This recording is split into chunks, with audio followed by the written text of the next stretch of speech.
নমস্কাৰ আপোনালোক সকলোকে মই মোৰ ইউটিউব চেনেল মেজিক এণ্ড এষ্ট্ৰলজিলৈ স্বাগতম জনাইছোঁ।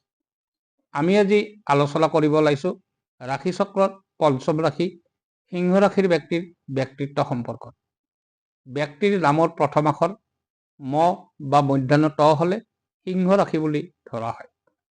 সিংহ ৰাশিৰ লোকসকল সূৰ্যৰ দ্বাৰা প্ৰভাৱিত হোৱাৰ বাবে তেওঁলোক সাধাৰণতে উজ্জ্বল, দৃঢ়চেতা, আত্মবিশ্বাসী, উদ্যমী আৰু নেতৃত্ব ল'ব পৰা গুণৰ অধিকাৰী হয়।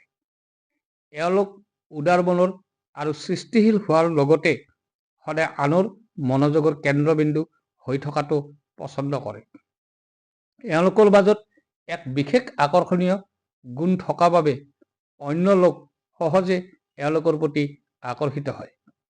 সিংহ ৰাশিৰ ব্যক্তিৰ স্বাভাৱিক নেতৃত্ব গুণ থকা বাবে তেওঁলোকে আনক অনুপ্ৰাণিত কৰাৰ লগতে সদায় দলৰ আগত থকাটো পছন্দ কৰে। এওঁলোক সাধাৰণতে উদাৰ আৰু সহানুভূতিশীল হোৱাৰ বাবে নিজৰ পৰিয়াল, বন্ধুবৰ্গ আৰু প্ৰিয়জনৰ সুখ দুখৰ প্ৰতি সদায় সজাগ হৈ থাকে। এওঁলোক সাহসী আৰু দৃঢ় লক্ষ্যৰ হোৱাৰ বাবে যিকোনো সমস্যাৰ মুখামুখি হ'বলৈ ভয় নকৰে।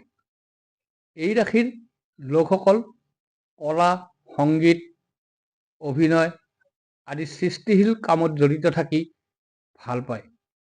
এওঁলোকে নিজৰ সন্মান আৰু মৰ্যাদাৰ ওপৰত অতি বেছি গুৰুত্ব প্ৰদান কৰাৰ বাবে কেতিয়াবা এওঁলোকক অহংকাৰী আৰু জেদী যেন দেখা যায়।